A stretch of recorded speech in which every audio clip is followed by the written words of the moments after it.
Hello, ladies and gentlemen. Welcome to No Final Bell. We're going to talk a little about what happened at Survivor Series as well as ROH and AEW Dynamite and Collision. But before we get into those, it was an interesting Survivor Series War Games. We got to see the return of Randy Orton, which I Yes, kind of figured we that was going to also happen. But we also got to see the return of R-Truth. yeah, R-Truth, which is in the back for whatever reason, Well, eating chips, I think. well, that's all right. On Raw, he was eating like sugary, I think it was like cinnamon sticks or something like that, like I'm sorry, but peanut like, butter and what's the jelly, like real Dill like, bites or whatever. what the hell is the real reason of bringing him back if you're just gonna have him backstaging and He's stuff? funny. He's funny. I get it. That's why you bring him back. He's Well, funny. the problem He's the is, comic relief. That's see, always that's the been his prop. gimmick. Well, no, see, He's that's the. always been a comedy He's character better in as a. WWE. I mean, this is a man that's a former two-time NWA World Champion. This is what you, the best that you can do for him. Well, what are you saying? That he would probably be better off in AEW? I think he would just be better off in a company that, you know. In a different company in general. Yeah, I think so. You So know, what, are you trying to say he should go back to TNA? something like that. Honestly, I think he just doesn't. I think the whole comedic character does not fit him at all. You should just bring him back for that. Um, Especially if you're trying to, also build for the future. And speaking of a man that, came back after all this time, CM Punk has returned after nearly 10 years back to his Yeah, so-called let me say home. something. Let me say something about that. First of all, this is the company that misdiagnosed a staph infection for him. Not to mention the years and years and years of abuse that he has put on both his body, his mind, his spirit. Like, he even said it himself in AEW. Like, why would I go back to the place that, you know, Because tried he to had. kill me or whatever? Because. He did it out of spite. He Okay. did it because he needed money. Yeah. And it He was even literally. said I he was going even to said say. it himself on Raw. He's like, I'm here to make money. Well, Okay, you could have done that in AEW if you had kept your fucking ego in check. it's not even that. A lot of it could be If you didn't contributed. ruffle any feathers either with the elite. Yeah, well, and Jack Perry too. But Well, yeah. let me get into my point before getting interrupted or anything like that.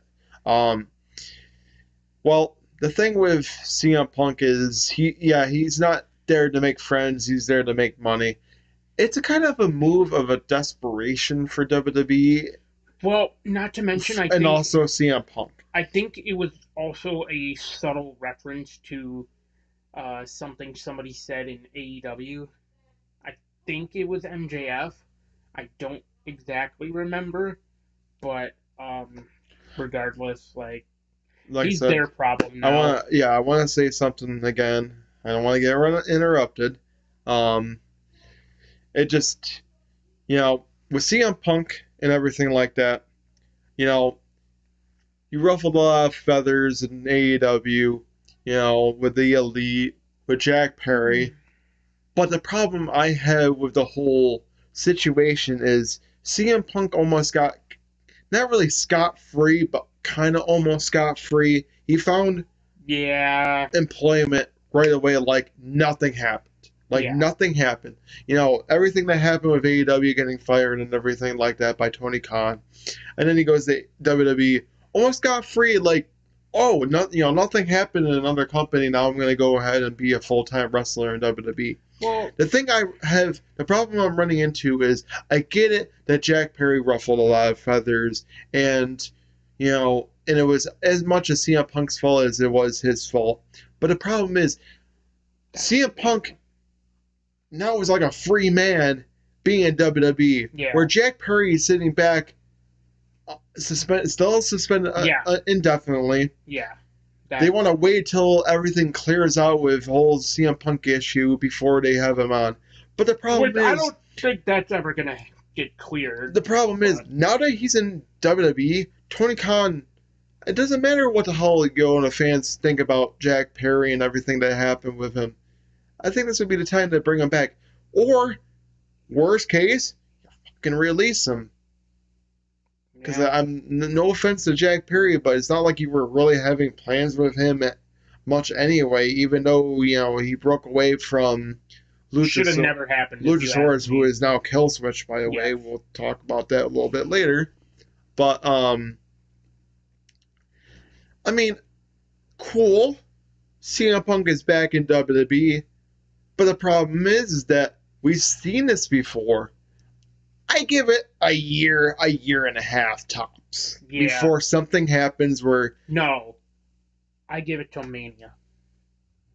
Yeah, because I think that there's going to be something between Seth Rollins and CM Punk. I hate to say it, and I want to call out Dave Meltzer because I know that might cause a lot of stir fire. But I want to call out Dave Meltzer, who says, "Oh no, it's not a shoot, it's a work." I'm sorry, but the way that Seth Rollins presented himself and did what he did, that ain't a work, boy. That is not a work. That's a shoot. Yeah. And even mommy Rhea Ripley is not a big fan of CM Punk either because she was like, she did this and then the whole.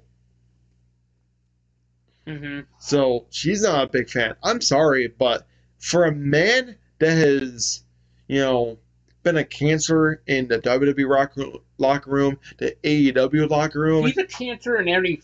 I don't think this is a very good move for WWE. I think it's just a desperation move because they know, oh well, now that we got CM Punk, we're gonna get viewership. We're gonna get sponsors. We're gonna get revenue. It's all about money for these companies, and he's a big draw. I get it, but the problem is WWE. Look at what has happened in AEW. I get it. It's a little bit different because. It's unscripted, and he has, all the power, and the WWE scripted and whatnot. But you can't tell me, regardless, that he's going to be ruffling some kind of feathers. You know what's going to happen? Say if you go to Mania, you have him beat Seth Rollins. Don't tell me you're not going to have Seth Rollins and CM Punk having some kind of altercation in the back.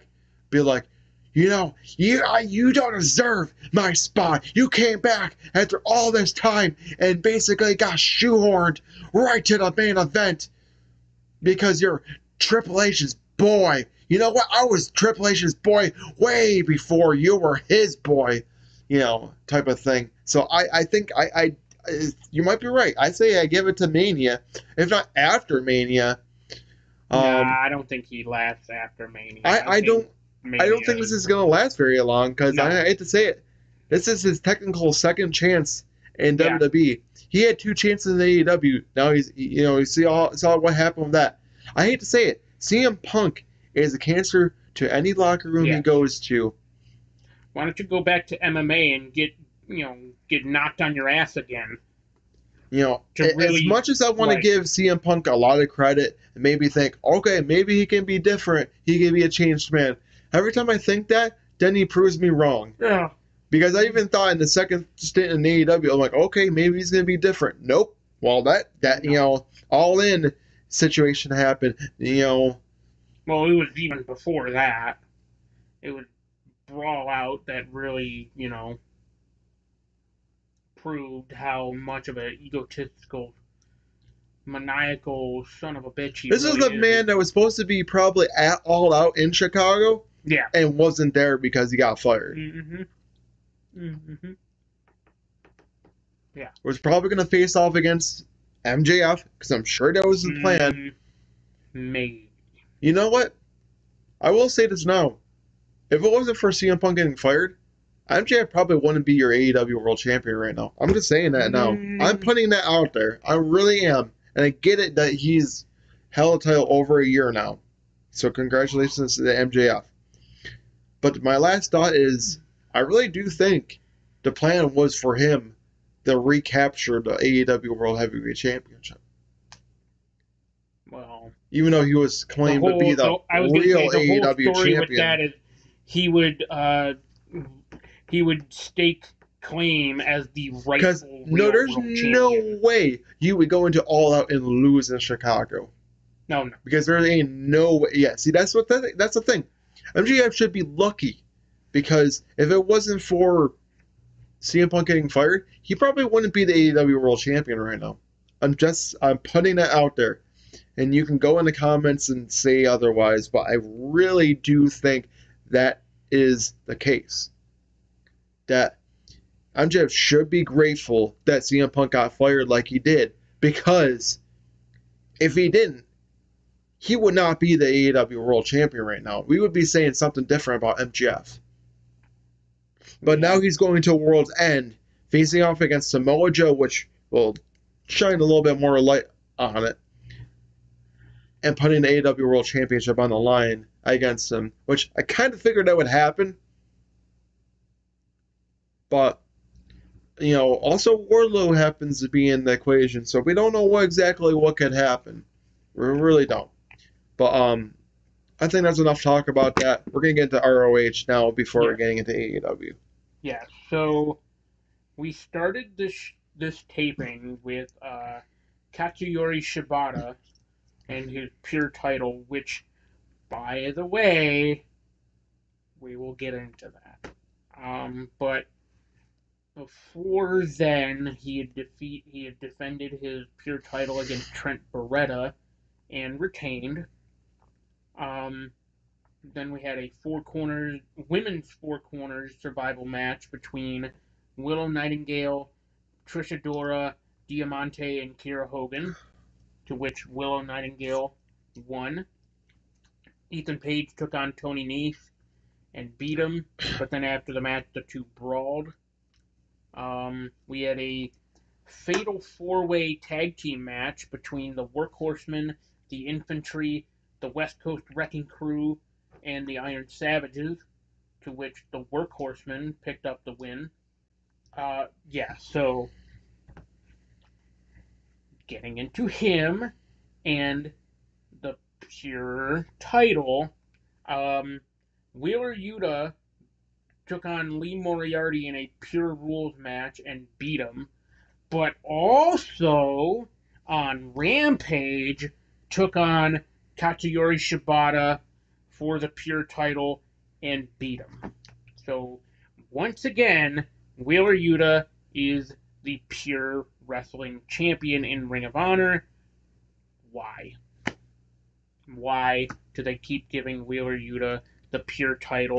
If that's really the best you can do for Wheeler, like, Yeah, I have no idea what they have for that title. I'm sorry, but that yeah, division is not really even impressing me, even when it came about.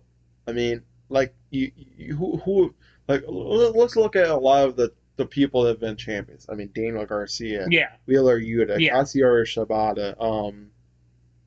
Who I, was even the pure? Oh no, it was Wheeler after. Yeah, so after Josh Woods was when Wheeler was champion the first time, and then he lost it to Daniel Garcia, then lost it back to Wheeler again, and then Shibata beat Wheeler Yuta, and then now we're back to Wheeler. yeah, Like, see, do they really just not know what to do with the pure title? I mean, Have they lost all as much faith in as that like there title? can be some great matches, it's kind of a stupid title design and title Well, I anyway. mean, you gotta take a look at the lineage of it too. It's really meant to be like it's really meant to showcase like good technical wrestlers, and like it was built on the foundation of like good technical wrestlers, because that's why you had people like Brian Danielson hold it, Jonathan Gresham, Josh Woods, like people like that. It made sense that they held those titles. But I mean, I now guess it's so. like, yeah, you're kind of just like, it's a stretch of like who you're putting the pure title on, and if that's the case, do what you did initially with that title and just drop it. If you don't have any concrete plans for that championship besides, oh, give it to Wheeler, let him hold a title. Why? Why? Getting a, go moving forward before I get too much into a tangent. Um, Another four corner survival match, but this time with some of the men in the Ring of Honor. In Ring of Honor, Lee Johnson, Fred Rosser, Willie Mack, and Jack Cartwheel took each other on in this four corner survival match, to which Lee Johnson won. Now, going into this show, before it had even happened, we were we were we were probably going to make this like the main talking point because it's a pretty big deal. Ladies and gentlemen, Ronda Rousey made her Ring of Honor debut teaming with Marina Shafir to take on Athena and Billy Starks. And of course, in her debut, they had Ronda Rousey win. Because why would you have Ronda lose? But also, Ronda may have her sights set on the women's title and Athena. How do we feel about that? I mean, if they fight off in a final battle, I would not be opposed to that, to be honest with you. I mean, this is a multiple time women's world champion in WWE. I think she won a Well, not Raw to and a mention, SmackDown Women's World she's Championship. a grand. Well, so yeah, no, she's not a Grand Slam. She is a Triple Crown. Yeah, Triple Crown Yeah, she won Women's the World. SmackDown, she won the Raw, and she won the.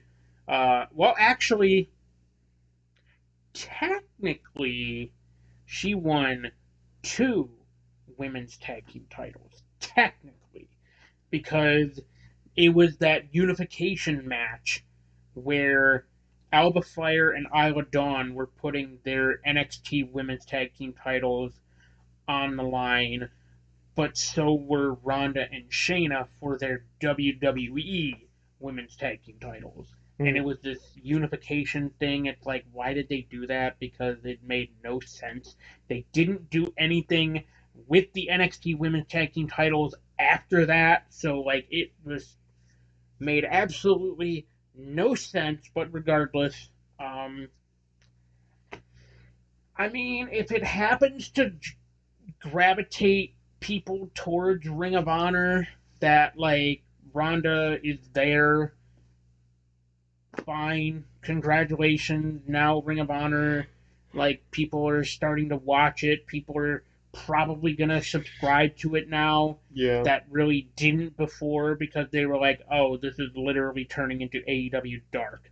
And it's like, well, don't say that yet. Don't say that now because they're bringing in a lot of top names like Ronda Rousey.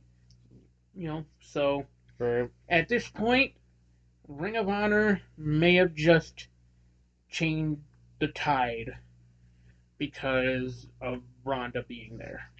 But how do I feel about Final Battle? I mean, I kind of see where they're going because, like, at this point, you've already had Athena practically run through a majority of both the AEW and ROH roster, and even some international talent that they brought in specifically for Athena to compete against for the title, and she just ran right through them. And she's been champion now for coming up on a year. So, like, yeah, who else could you possibly get for Athena than Ronda Rousey? So it, you know, Right. it kind of makes sense. Now, will I agree with having Ronda be the Ring of Honor Women's Champion? No, because think about it long term. What will it do for Ronda? Like, what benefit does Ronda get from being Ring of Honor Women's Champion? None. It's literally just another championship for Ronda to collect. I But mean, I guess so. I mean, if it happens, it happens. At this point, it's like, but I'm just thinking about it long term. Like long term, it doesn't benefit Ronda in any way other than, oh, it's another championship that she can add to her collection. So that's all the Ring of Honor news I have. You ready to get into AEW talk? Yes, sir. Of course. So we get into Dynamite and Collision, and we get a lot of Continental Classic matches. Yes. Dynamite is going to have a lot of the Gold Yes. League. So Dynamite has the Gold League, and Collision has the Blue League. And honestly, and I don't mind it. For new people that are new to a round robin tournament, or at least the style of it, it's basically, if you watch New Japan, it's very much like the G1 tournament. So basically, Gold League has, there's like one, there's let me explain this in terms of like the G1. So for the G1, there's an A bracket and a B bracket. Much like the Continental Classic, you have the Gold League and the Blue League. There are matches that happen in the A bracket, and then there are also matches that happen in the B bracket. Continental Classic has matches in the Gold League and the Blue League. Matches that take place in the A bracket kind of set the tone for how that is going to look, and same vice versa for the B bracket, kind of like how the Gold League and the Blue League. So, but the rules for the Continental Classic are as followed. It's a 20-minute time limit, 3 points for a win, 1 point for a draw, and everyone is banned from ringside. So, now that is, if it sounds confusing to you, I do apologize, but that's about as bare bones as I can, that's about as straightforward of an explanation as I can give it. Yeah.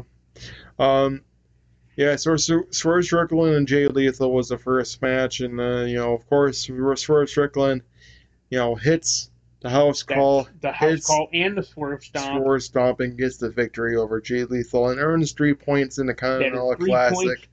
For Swerve in the Continental Classic. Yes, sir. Samoa Joe and MJF is made official at World's End for the AEW World Championship. Personally, I hate to say it, as much as I would love to see MJF retain, I think this has got to be Samoa Joe's time because of everything that's going on with the whole Battle of 2024. His contract is possibly over in January of 2024. Allegedly. So I think who better than Samoa Joe to beat MJF at World's End and double appearing, maybe. Or maybe beforehand, who knows? Do we still think at this point that it's Adam Cole? I think so. I mean, you can definitely see in that segment that that Adam Cole had something in his pocket and he hit it, and you saw the devil on the screen and laughing. You heard heard the devil laughing for the first time. So I think so. I think he stole the devil. I think that him and the Kingdom and Roderick Strong are secretly in line. The masked assailants. Even though Adam Cole did say to Roddy that he's not his best friend anymore. So we'll see. We got into our next match. We got Orange Cassidy, Katsuyori Shibata, and Hook facing off against Jake Hager, Daddy Magic, and Cool Hand Ange. And they beat Jake Hager, Daddy Magic, and Cool Hand Angelo Parker. Good for them. I mean, it was a all right trios match. It was a very weird trio together Yeah. there. Orange Cassidy wanted to make an announcement. We got the return of Danhausen. Yes. Danhausen is back. Send him all the money. It would be nice to see him and Hook as Hookhausen again. No offense to Orange Cassidy, but yeah, that was an announcement that Orange Cassidy wanted to make, but got rudely interrupted backstage. How dare they? How dare they do that to Danhausen? But like I said, send Danhausen all the monies. Yes, sir. So next segment, Christian Cage wants to make changes and wants to create Luchasaurus and Nick Wayne in his image because they are his children, and makes Luchasaurus take a knee. And Christian Cage makes him change his name to Killswitch and calls Nick Wayne the Prodigy. Well, which now we have started a new faction. The Patriarch, yes. Yes, the Patriarchy. The Patriarchy, yes. It's kind of weird. The Patriarch is Christian Cage, and the Prodigy is Nick Wayne, and Killswitch. Killswitch is Luchasaurus, who is now Killswitch, has a new mask. Yes. It's like a silver mask without the super long horns. It's kind of like smaller horns, but it just feels weird to see him call it Killswitch instead of Luchasaurus. But we'll talk about it, in the match that he had. But I think Christian Cage is going to be happy that, he's starting on the path of getting some dubs. Maybe. Yeah, it's an interesting trio. Maybe they can go after the World Trios Tag Team titles, which, by the way, it would be nice to see Daddy Ass and the Acclaim back defending their titles. I know they're still selling those, the Attack, but come on now, you got to bring them back. I agree. Yeah, because, again, the shows have kind of been, not really lacking without them, but at the same time, it's it definitely showed at the pay-per-view Full Gear, there was no trios title defense, and it's like we said before, it's we know that they're selling the whole especially Bowens going through the glass. I don't know if it was real glass. Don't ask Jack Perry. But yeah, at least something with the trios titles. Right, exactly. But we got on to our next match, Jay White and Roosh. Yes. Second match in the Continental Classic. Honestly, it wasn't too bad of a match. I mean, Roosh is a very underrated wrestler, and he's one of my favorites, honestly. Yeah. Although Jay White cheated to win. Of course. He's with gonna the ref's back turned, low blow, Blade Runner. 1, 2, got 3. the win. 3 points for Jay White. It'd be nice to see him win the tournament, but I don't think that he deserves the. I mean, he's won a G1, but yeah, this, Jay White is not a G. This is not a Especially G1. Since the winner, it will be the first Triple Crown winner in AEW. Yes. So I think it's a little stupid that Eddie Kingston decided to put both of his titles up for grabs in the Continental Classic. Yeah, it is weird, but I mean, Jay White, this is a man that probably should be the AEW World Champion right now, but he's not. But it was nice to see him get a win here after that loss at Full Gear. So, yes, we got on to our next match. Guy Blue faces off against Ruby Soho and Anna Jay.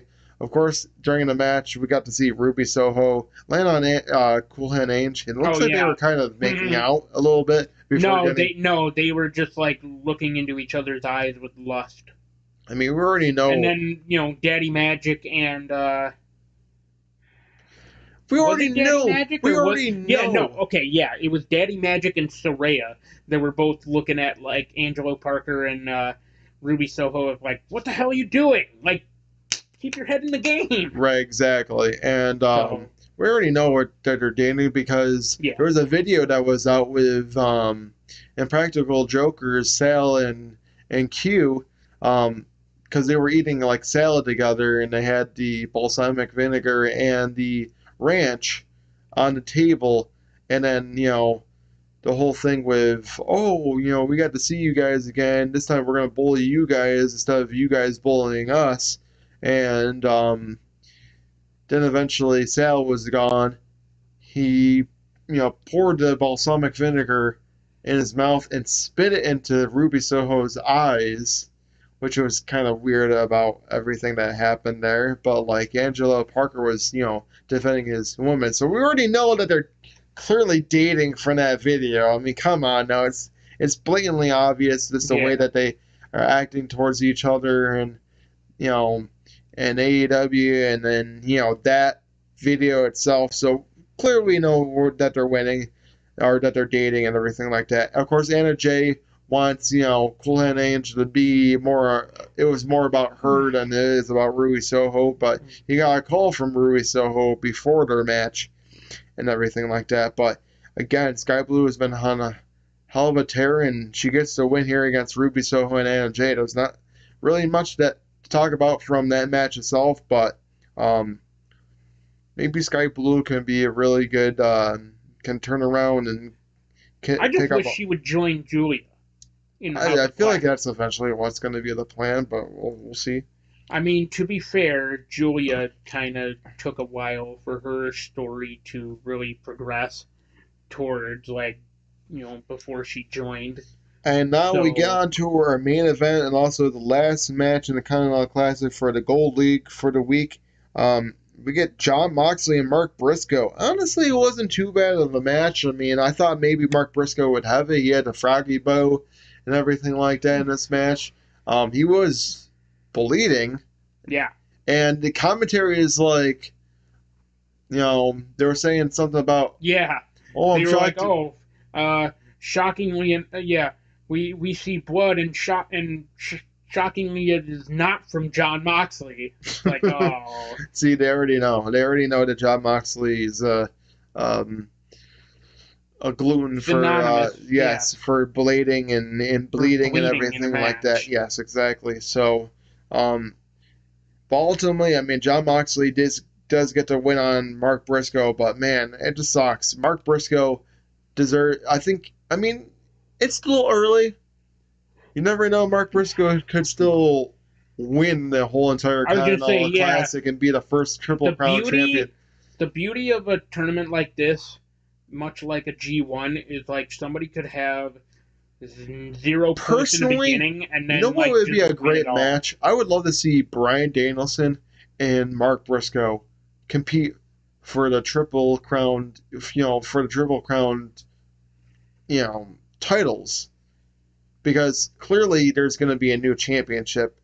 Yeah. We're going to see a new. I don't know what kind of title you could call it. I guess you could call it the Continental Classic Champion. I don't know, or Mm, Continental, or the AEW Continental Champion.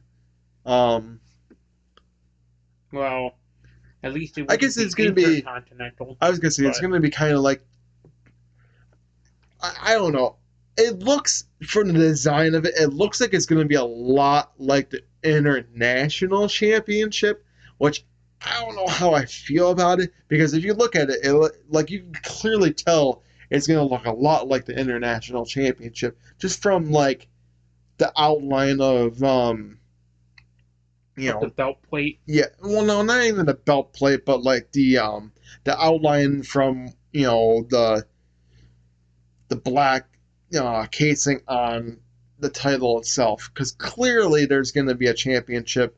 Well, But yeah. I feel like it would have been better, instead of Eddie Kingston, putting the titles on the line and having a new championship and crowning the first ever Triple Crown champion, which hasn't been done since the 80s, by the way. So this has been a very long time since we've, in North America, with having a tournament crown a Triple Crown winner.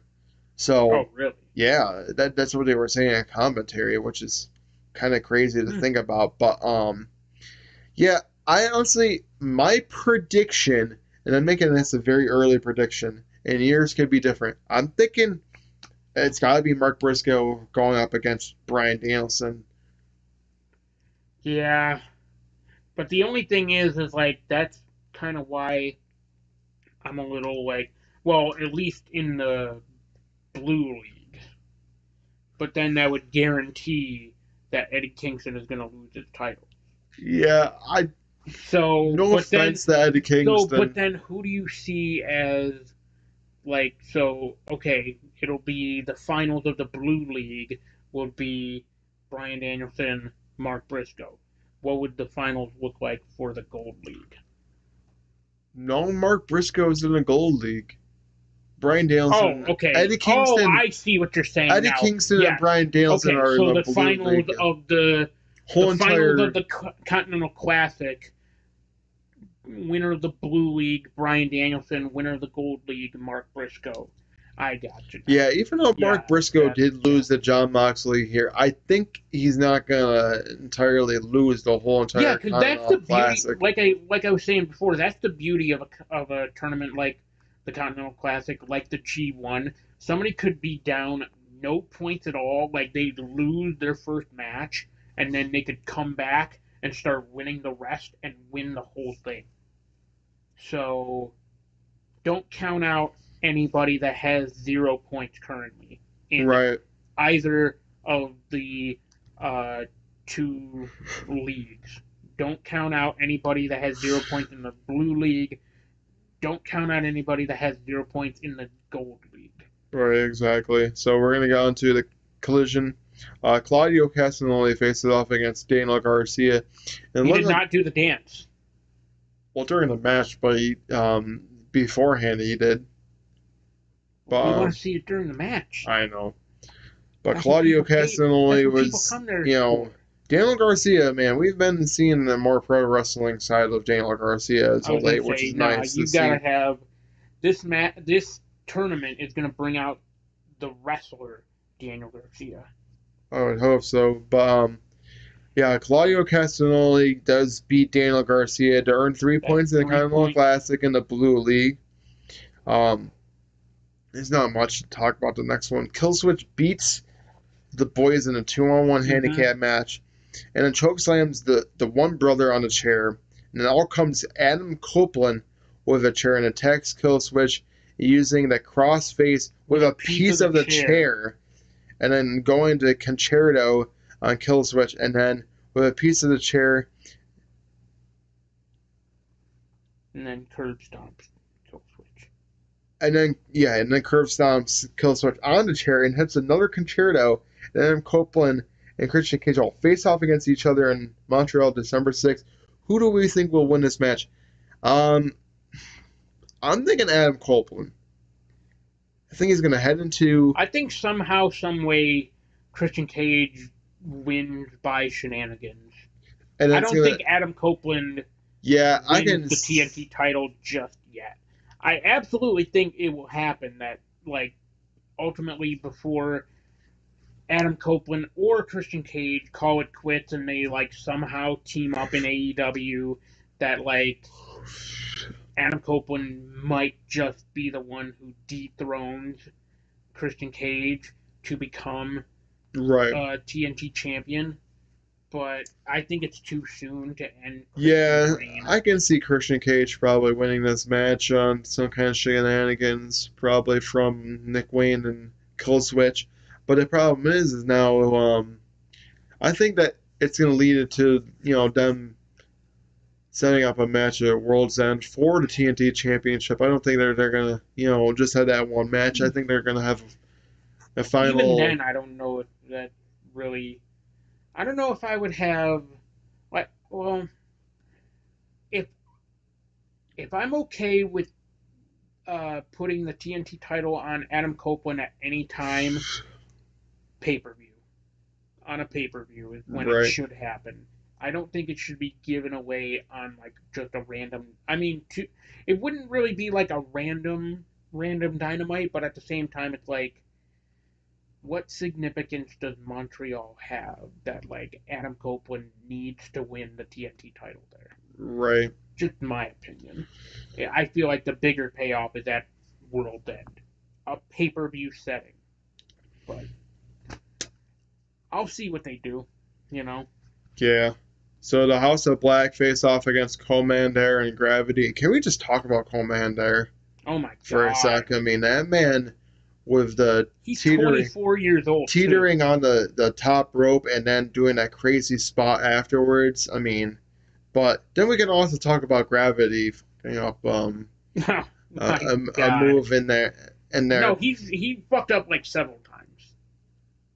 He fucked up like several times. But Commander, man, that man, like if he's not currently signed to AEW, needs to be signed to AEW because no, Commander signed. Is he? Okay. Commander signed. Yeah, he signed a while ago. But he's a hell of a guy. Gravity, on the other hand, I don't know that he's signed. I was gonna say, I think Commander he needs to probably be signed because But I will say it was interesting to see Malachi and Buddy Matthews team, which was the first time that they teamed up together. Yeah. Ever. Yeah. Usually it's Malachi and Brody King. Yeah, the Kings of the Black Throne. Or it's Brody and Buddy.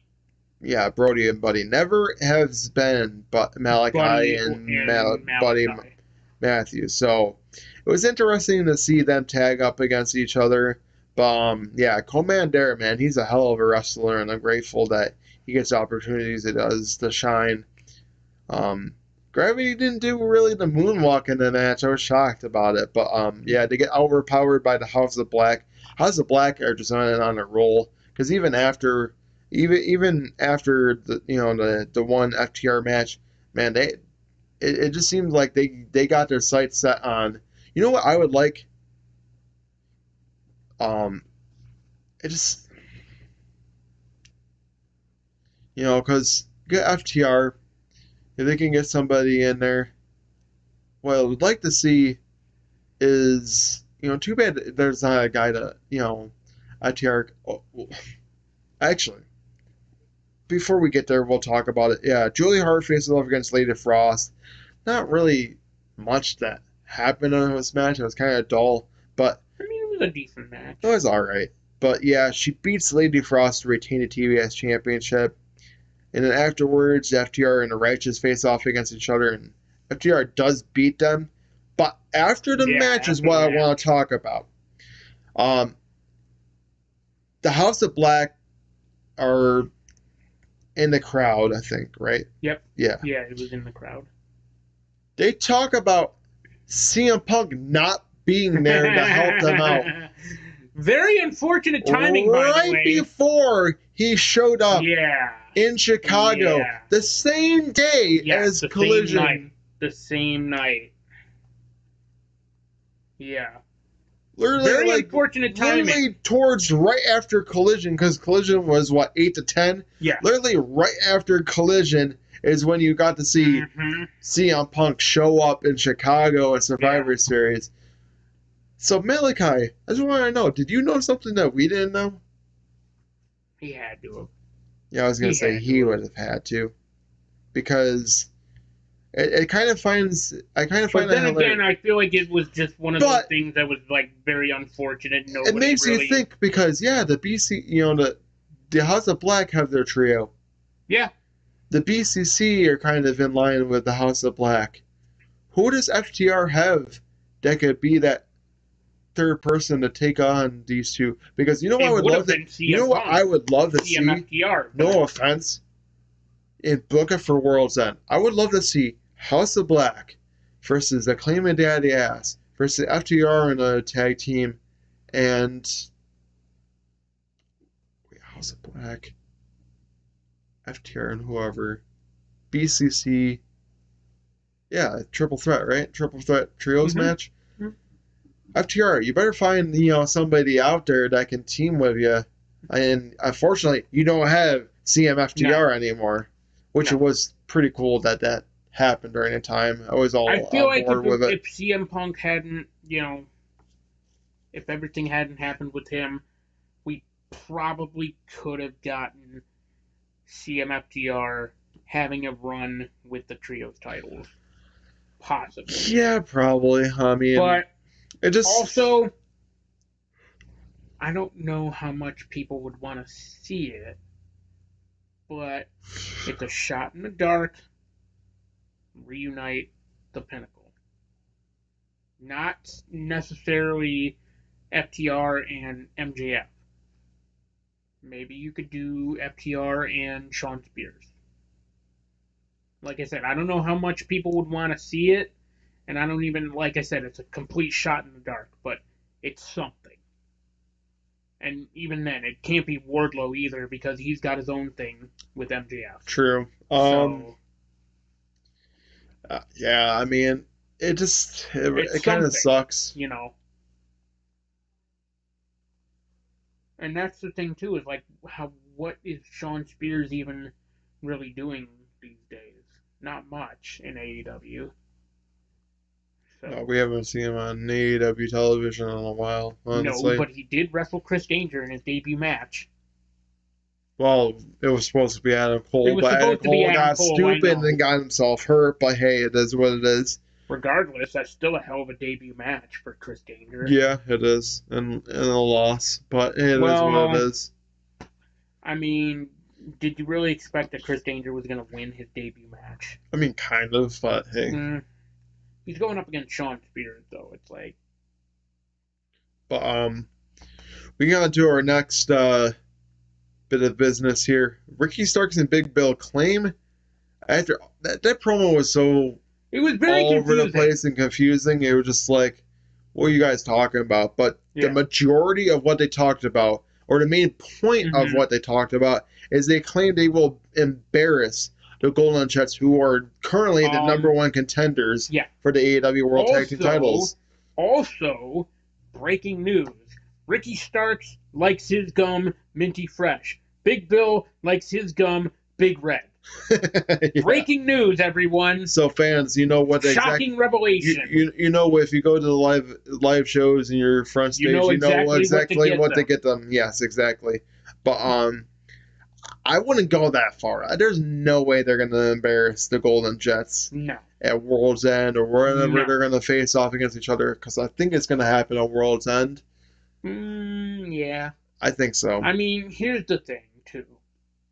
Ricky Starks and Big Bill have had their time with the belts.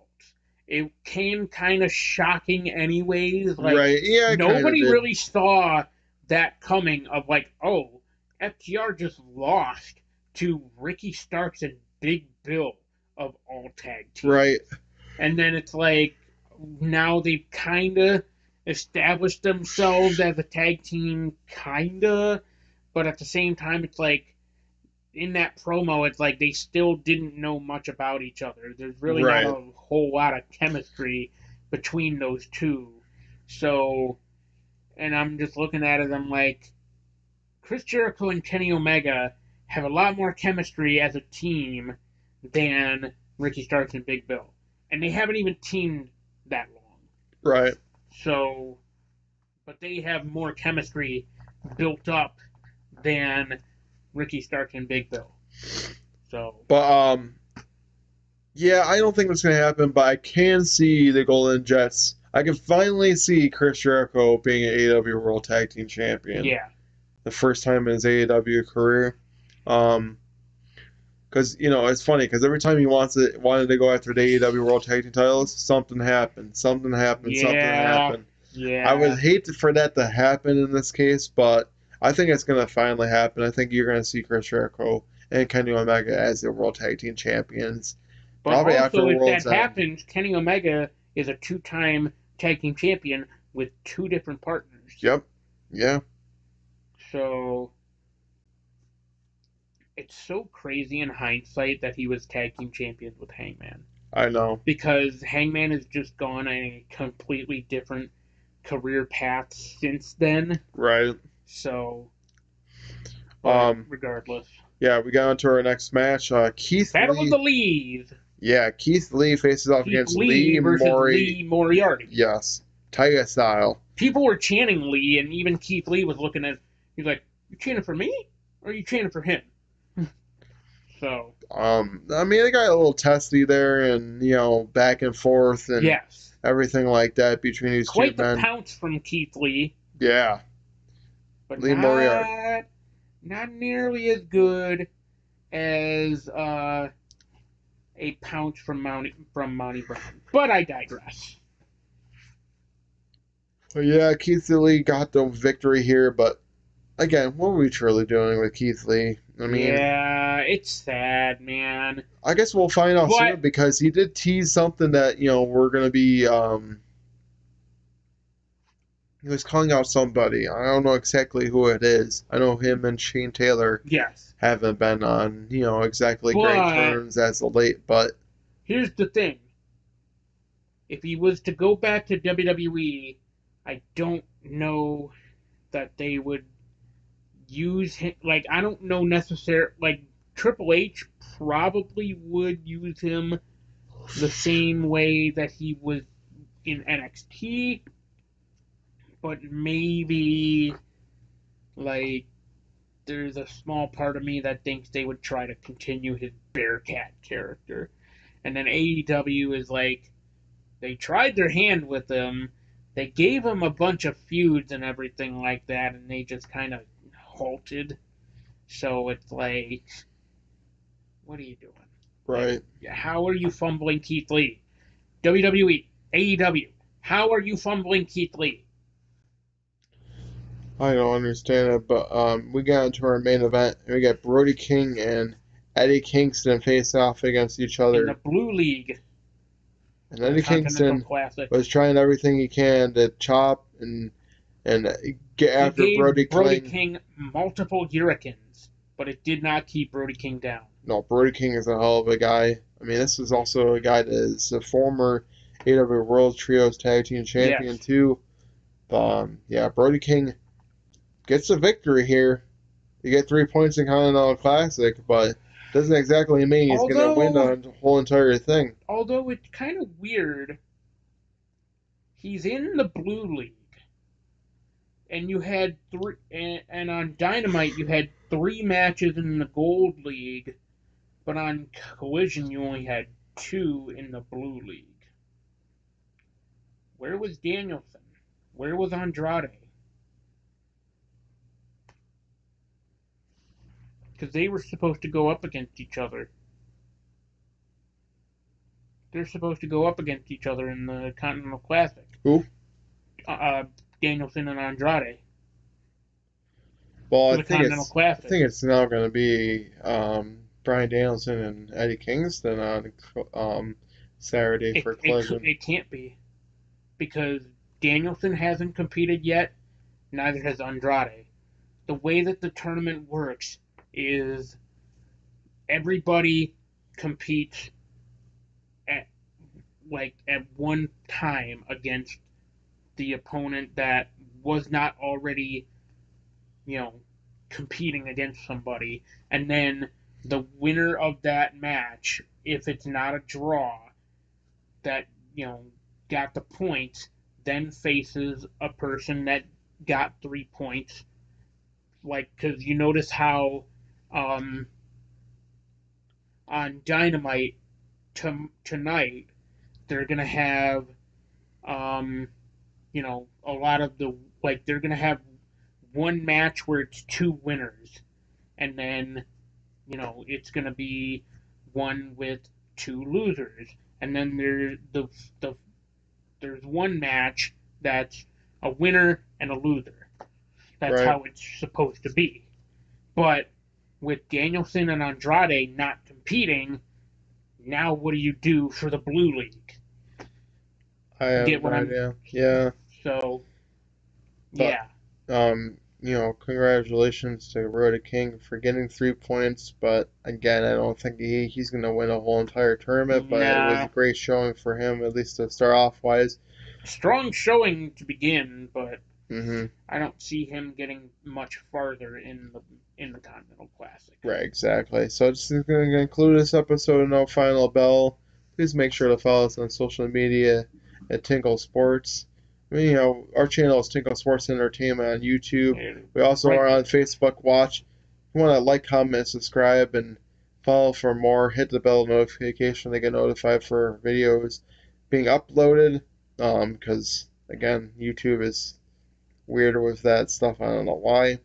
Um, It'll help us, get reached out to you fans that, continue watching our content every single time. We will catch you in the next video. Goodbye, everyone.